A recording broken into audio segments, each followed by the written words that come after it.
The great awakening के इस नए पॉडकास्ट में आप सभी का हार्दिक स्वागत है। आज हम कुछ बेसिक क्वेश्चंस को डिस्कस करने की कोशिश करेंगे जो सुनने वालों के माइंड में कंफ्यूजन क्रिएट करते हैं। आपका भी अगर इसी तरह का कोई क्वेश्चन हो तो आप इसमें कमेंट्स में लिख सकते हैं, जिसको हम टाइमली एड्रेस करने की कोशिश करेंगे नेक्स्ट एपिसोड्स में। शुरू में ये कहा गया कि पोल शिफ्ट होंगे from north pole south pole. ये 26,000 ईयर की साइकिल होती है, हर 13,000 के बाद पोल शिफ्ट होते हैं। और अब ये साइकिल अगेन पोल शिफ्टिंग के कगार पे है, और अब ये कहा जा रहा है कि पोल शिफ्ट नहीं होगा।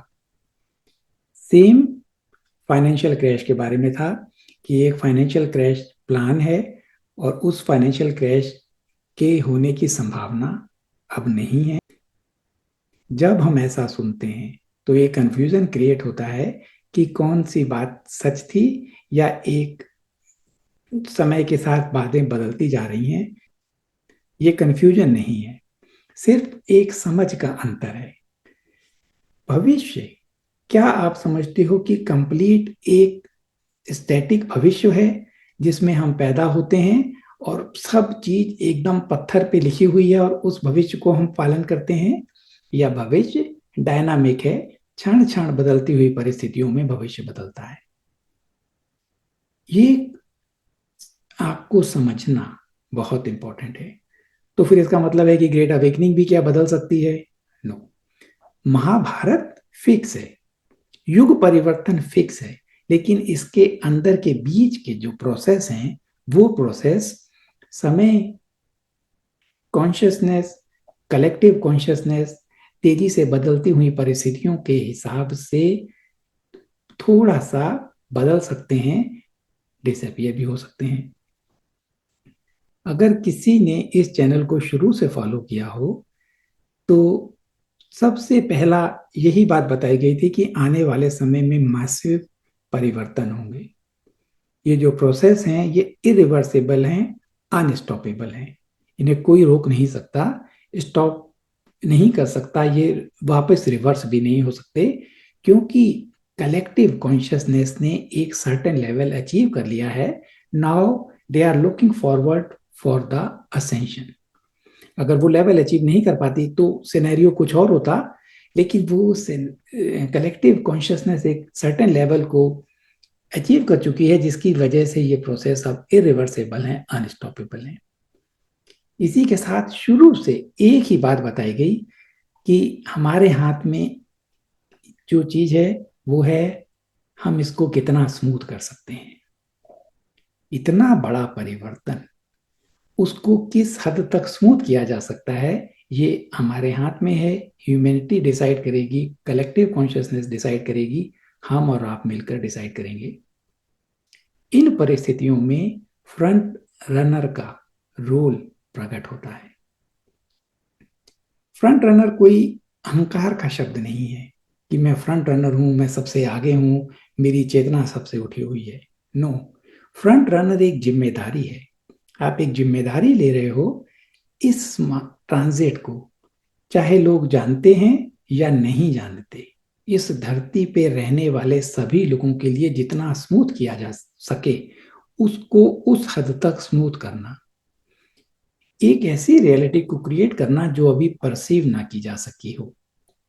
कोई भी तरीका ऐसा ना हो जिसमें आप जान सको, ना तो आपके शास्त्र बताएं, ना आपके बड़े बड़े गुरु वो ना बताएं, परिस्थितियां डेंजरस हों, उसके बावजूद आप एक ऐसी रियलिटी को क्रिएट कर सकें जो हमारी मान्यताओं के परे हो। That is the role of front runner. इन्हीं परिस्थितियों में जो पुरानी साइकिल थी, जिसमें हर 13,000 ईयर पे पोल शिफ्ट होते थे, जिसके बारे में रिकॉर्ड हैं, वो संभावना अब खत्म हो गई है। That is an achievement. आपकी कॉन्शियसनेस ने एक रियलिटी को स्मूथ करा। एक परिस्थिति आप सोचो जो कितनी कठिन हो सकती हो, कंप्लीटली पोलर शिफ्ट हो रहे हैं। आल्दो धरती पे साइंस अभी भी साइंटिफिक दिख रहे हैं, अर्थ की इनर कोर रुक गई है एंड सो ऑन, लेकिन इसके बावजूद भी पोलर शिफ्ट नहीं होगा। और इन सब के लिए हमारी कलेक्टिव कॉन्शियसनेस का ये एक रिजल्ट है, और ये मानवता के इंटरेस्ट में है। मानवता अभी भी अपने फियर और सर्वाइवल पैराडिग्म में इस हद तक उलझी हुई है कि वो इस झटके को नहीं झेल सकती थी, जिसकी वजह से ये जो असेंशन प्रोसेस है ये और डिलेड होता। इसलिए कलेक्टिव कॉन्शियसनेस ने इसको डिसाइड किया है, there will not be any pole shift. हमारी धरती, जिसको हम हमारी आज की कॉन्शियसनेस परसीव करती है, वो 23 डिग्री पे टिल्टेड है। इस टिल्ट होने की वजह से पोल शिफ्ट होने की संभावनाएं होती हैं। ये ऑर्गेनिक रूप से 0 डिग्री पे वापस आ जाएगी आने वाले समय में, इसलिए पोल शिफ्ट अब धरती पे नहीं होंगे। और जैसे धीरे धीरे ये 0 डिग्री पे वापस आ जाएगी, आने वाले समय में एक्सट्रीम वेदर भी धरती पे नहीं होंगे, एक्सट्रीम गर्मी या एक्सट्रीम सर्दी, और पूरी जगह एक यूनिफॉर्म और प्लेजेंट वेदर हो सकता है। लेकिन ये आने वाले समय की बात है। फर्स्ट लेवल पे पोल शिफ्ट की संभावना अब खत्म हो गई है। फिर भी आप लोग अभी कन्विंस नहीं होंगे, आप लोग को कुछ और प्रूफ चाहिए हैं। कई बातों के प्रूफ नहीं होते। मिस्ट्री इस जीवन का एक एस्पेक्ट है, एक एस्पेक्ट है मिस्टीरियस, जो इस जीवन को सुंदर बनाता है। महाभारत की मिस्ट्री, क्या अभिमन्यु जैसा यंग, जिसके कोई बच्चा भी नहीं है, मारा जाएगा? This is the mystery, this is the suspense which makes the life interesting. जो सीड्स हैं उनका कितना महत्व होता है कॉन्शियसनेस में और रियलिटी के क्रिएट करने में। हम सब जानते हैं कि एक द्वापर युग में कंस का आतंक था, और उससे छुट्टी मुक्ति पाना ऑलमोस्ट असंभव लगता था। कैसे होगा? अपनी बहन को बहुत प्यार करता था, बहन को शादी के बाद खुद छोड़ने जा रहा था, और उस समय एक कॉन्शियसनेस में बीज पड़ना, वो आकाशवाणी की फॉर्म, आपके समझने की फॉर्म, इसको आप कोई भी नाम दो, आकाशवाणी हुई या एक बीज क्रिएट हुआ। उस बीज ने कलेक्टिव कॉन्शियसनेस में एक मैसेज स्प्रेड किया कि जिस बहन को आज तुम इतने प्यार से छोड़ने जा रहे हो, उसका बेटा ही तुम्हारी मृत्यु का कारण बनेगा। कलेक्टिव कॉन्शियसनेस ने वहां से तैयारी शुरू कर दी। स्लीपिंग ब्यूटी जो हमारे यहाँ बचपन में पढ़ते थे कॉमिक्स, उसमें भी यही था कि किसी ने उसको श्राप दे दिया कि वो मर गई है। किसी दूसरे उस रियलिटी को थोड़ा सा ट्विस्ट देना और एक नई रियलिटी को क्रिएट करना, in this way timeline create होती है। और ह्यूमैनिटी ने एक नई टाइमलाइन क्रिएट की जिसमें पोलर शिफ्ट नहीं है। पोल शिफ्ट का होना इस प्रोसेस को काफी डिरेल कर सकता था या स्लो कर सकता था, इसलिए कलेक्टिव कॉन्शियसनेस ने इस पोल शिफ्ट के बियॉन्ड जाने का डिसीजन लिया है। We are into a new timeline that is smoother than the earlier, और इसमें पोल शिफ्ट नहीं है। सेम वे, जब पिछले समय में जो जागृति शुरू हुई आफ्टर इस महामारी और इन सब के बाद, उस जागृति में एक हिस्सा जिसको कहते हैं कॉन्स्पिरेसी थ्योरिस्ट, जो सरकार, गवर्नमेंट और इनकी बारे को एक्सपोज करता है, they are doing very good job. वो उस मास को जगाते हैं जो मास अभी तक इन पुरानी सिस्टम से इस हद तक बंधा हुआ है कि वो देख नहीं पाता कि गवर्नमेंट उसके अगेंस्ट क्या कर रही हैं या किस तरह का एजेंडा इम्प्लीमेंट हो रहा है। तो उनको बताया जाता है कि वर्ल्ड इकोनॉमिक फोरम की वेबसाइट देखो, दे हैव नो लीगल सेंसिटी, एक प्राइवेट इंडस्ट्रियलिस्ट लोगों का ग्रुप है, और सडनली वो यूनाइटेड नेशंस के साथ मिलकर सस्टेनेबल ऑब्जेक्ट के लिए 2030 के जो टारगेट बना के सेट कर रहे हैं, वो टारगेट ह्यूमैनिटी को आने वाले समय में बहुत गुलामी की ओर धकेल रहे हैं। ये 1% और 99% की जंग थी। 1% एलीट लोग जो धरती पे कंट्रोल करते हैं, वो इस कंट्रोल को और आगे बढ़ाने के लिए 99% लोगों को कंट्रोल करने की जो कोशिश कर रहे हैं, उस कोशिश के नेक्स्ट स्टेप में ह्यूमन के ऊपर डिफरेंट तरह के कंट्रोल लाने के लिए दो उनके पास इंपॉर्टेंट तरीके थे काम करने के। डिजिटल करेंसी या फिर फाइनेंशियल क्रैश। उनका एक सिद्धांत कि आपके पास कोई भी चीज नहीं होगी फिर भी आप खुश रहोगे, you will own nothing and you will be happy. जो उनका ये स्लोगन है, ये इस डायरेक्शन में धकेलना कि धरती पे एक बार फाइनेंशियल क्रैश हो, सुनने में अच्छा लगता है हमें कि धरती में हमारे सारे जो हमारे बैंक में डिपॉजिट्स हैं उनकी वैल्यू जीरो हो जाएगी और साथ में हमारे लोन्स की वैल्यू भी जीरो हो जाएगी और पूरी धरती में एक समानता आ जाएगी, सब लोग एक साथ फाइनेंशियल इंडिपेंडेंट होके या फाइनेंशियल एक लेवल पे आ जाएंगे। कोई भी ना अमीर बचेगा ना कोई गरीब बचेगा। और ये हमारा ग्रेट अवेकनिंग का एक और ये हमारा ग्रेट अवेकनिंग का एक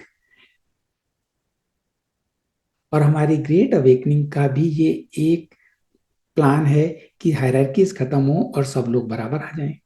तो हमें सुनने में अच्छा लगता है, लेकिन सोचें, क्या ह्यूमैनिटी आज जो सदियों से इस पैसे और इसकी पावर और इसकी डिपेंडेंसी के साथ जी रही है, अनेक लोग नेक्स्ट डे फूड के लिए, लाइफ सेविंग ड्रग्स के लिए, इंसुलिन के लिए इन पैसे पे डिपेंडेंट हैं। अगर ये सडनली हो जाए तो क्या ह्यूमैनिटी कलेक्टिव लेवल की बात हो रही है, इस झटके को सह सकती है?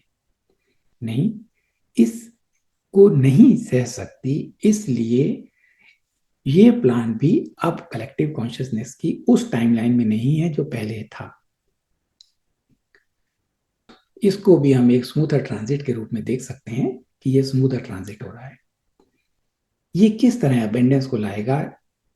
फाइनेंशियल क्रैश भी अबेंडेंस को नहीं ला सकता था वो, लेकिन बहुत एक हार्ड स्टेप था। एक दिन और उसके पहले और उसके बाद सडनली बहुत सारे लोग बराबर आ जाए। ग्रेट अवेकनिंग और ग्रेट रीसेट दोनों की तरफ से बराबर ये इसको इम्प्लीमेंट होने के लिए इंतजार हो रहा था। लेकिन अब अगेन ग्रेट रीसेट वाले चाहे इसको इम्प्लीमेंट करने की कोशिश करें, लेकिन ग्रेट अवेकनिंग की टाइमलाइन में ये नहीं है। ये एक स्मूथ ट्रांजिट है। आप लोगों को मैं बताना चाहता हूं कि कॉस्मिक वैली में इस ईयर फरवरी में हम थे, हमारे साथ के हमारे बहुत अच्छे साधक हैं, कम बोलते हैं लेकिन उनकी जर्नी अच्छी है। वहां पे उन्होंने क्वेश्चन पूछा था कि मैंने थोड़ी बहुत जो सेविंग बैंक में की है, ये अभी भी फाइनेंशियल क्रैश होगा तो क्या पॉसिबिलिटीज हैं? मैंने उनको वहां पे कहा था कि थोड़ी सी कॉन्शियसनेस अगर और शिफ्ट हो जाए तो ये संभावना हट सकती है। मैं उनसे दोबारा अहमदाबाद में मिला और उनको देखते ही मैंने कहा कि ये संभावना हट गई है। He was resonating. आप में से बहुत सारे लोग इस आइडिया से रेजोनेट करेंगे और खुश होंगे कि हमने हमारा अचीवमेंट है कि हमने टाइमलाइन को एक लेवल पे और स्मूथ किया और now we are not into the financial crash scenario. लेकिन कुछ लोग जो नहीं समझेंगे वो इसमें कहें, इसमें कन्फ्लिक्ट ढूंढेंगे। पहले ये कहते थे अब ये कहते हैं। No, it is not a conflict, it is the process and this process will continue like this. Abundance एक डिफरेंट टॉपिक है।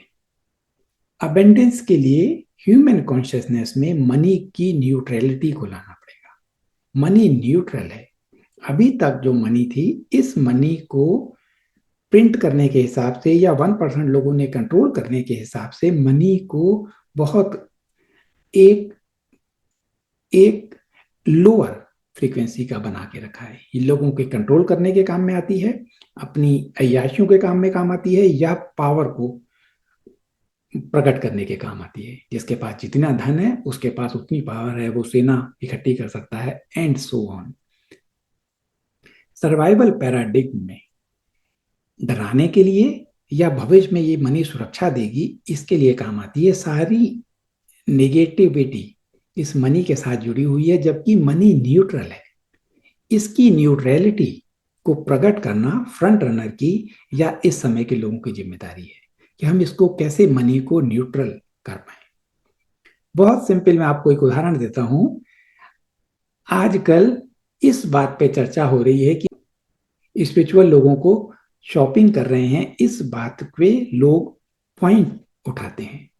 ग्रेट अवेकनिंग की ओर बढ़ाते हुए कदम वाले लोग, नेक्स्ट फ्रीक्वेंसी को टच करने की इच्छा करने वाले लोग मनी की इस न्यूट्रलिटी को अभी तक नहीं समझ पाए।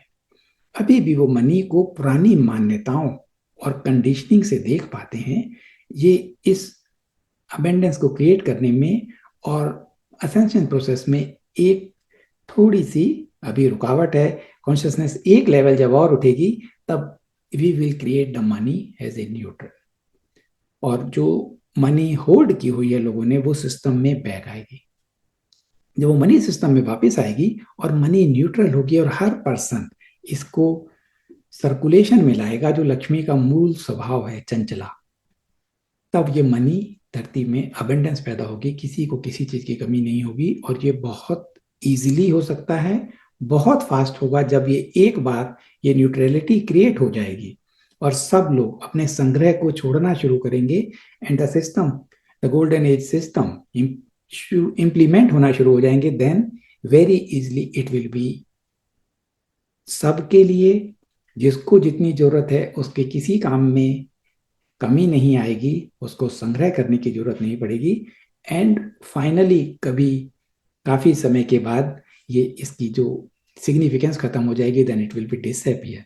It may also disappear in the higher dimensions, but at least in the starting abundance create करने के लिए मनी की न्यूट्रलिटी, कम से कम आप लोग मनी के न्यूट्रल होने को समझें।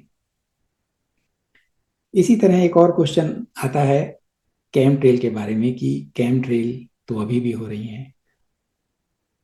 मनी के ट्रांजैक्शंस उस डायरेक्शन में बंद हो गए हैं, उनकी फंडिंग बंद हो गई है। पुराने ट्रांजैक्शंस, अगर पुराने कॉन्ट्रैक्ट हैं, तो वो थोड़े समय के लिए कंटिन्यू कर रहे हैं।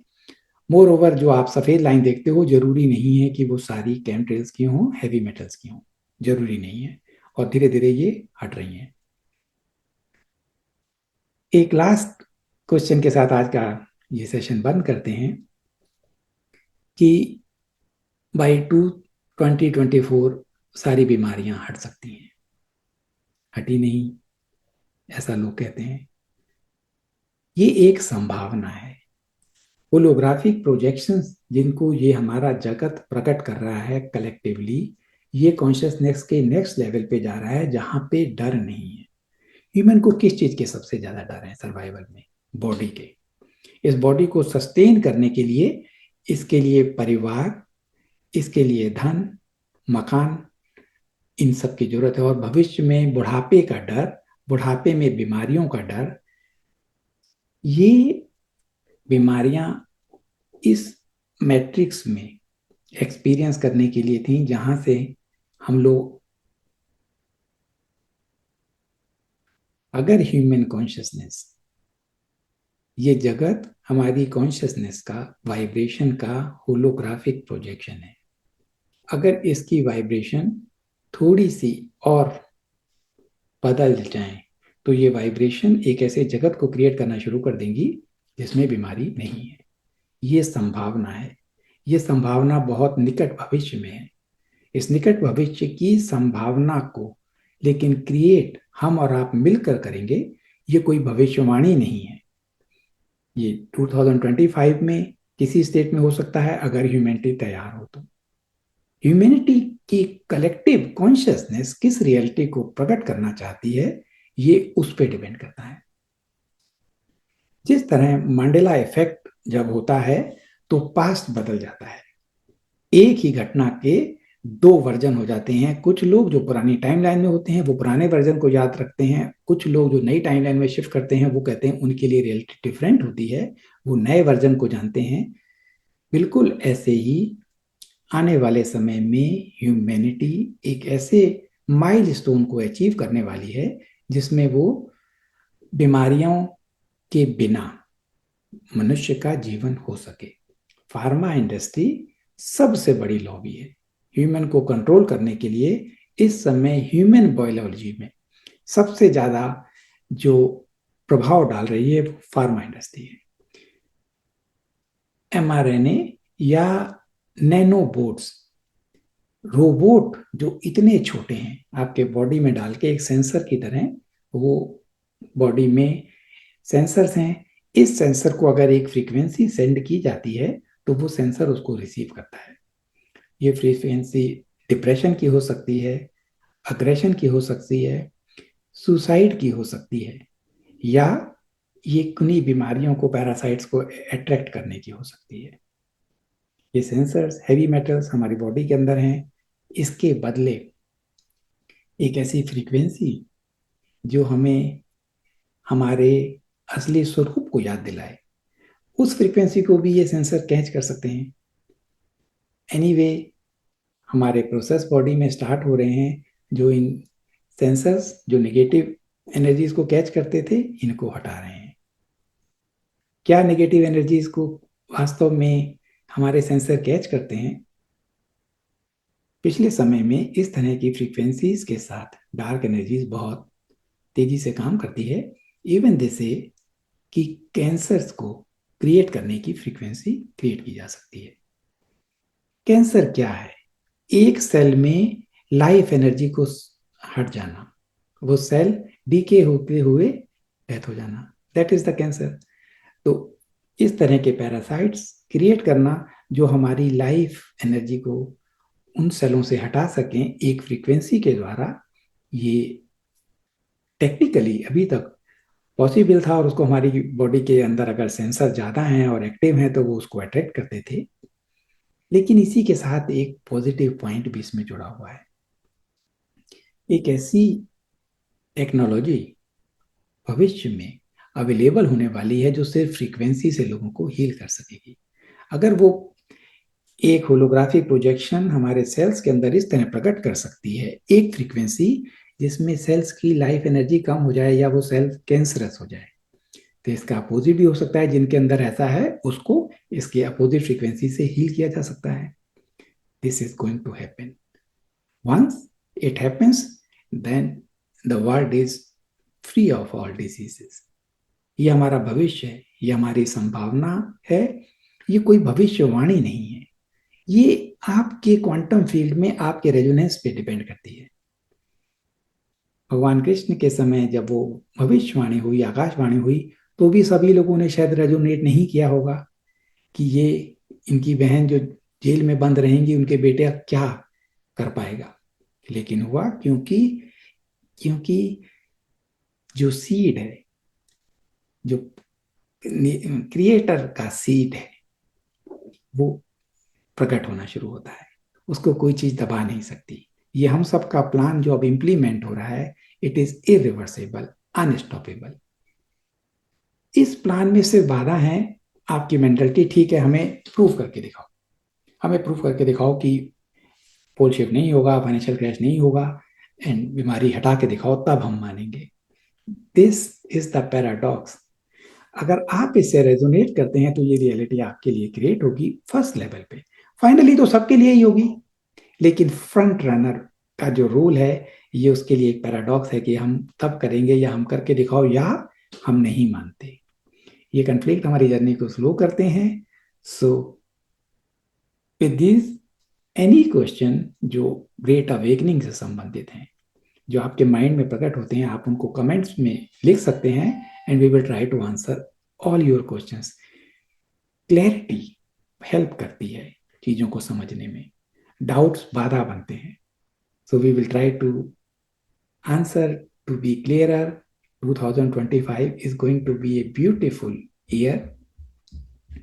इस ईयर में बहुत बड़े परिवर्तन का पोटेंशियल है।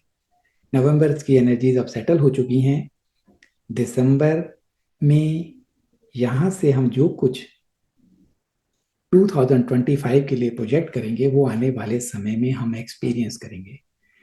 तो हम 2025 में इन डायरेक्शंस में न्यूट्रल मनी, हमारे belief system and creating a world without disease, smoother transit that will we will experience, that will base the jumping board to go to the next level of consciousness, and finally that will create the event which we are waiting for.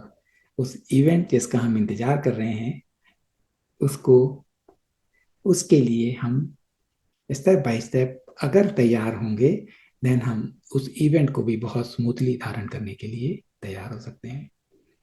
So thank you very much.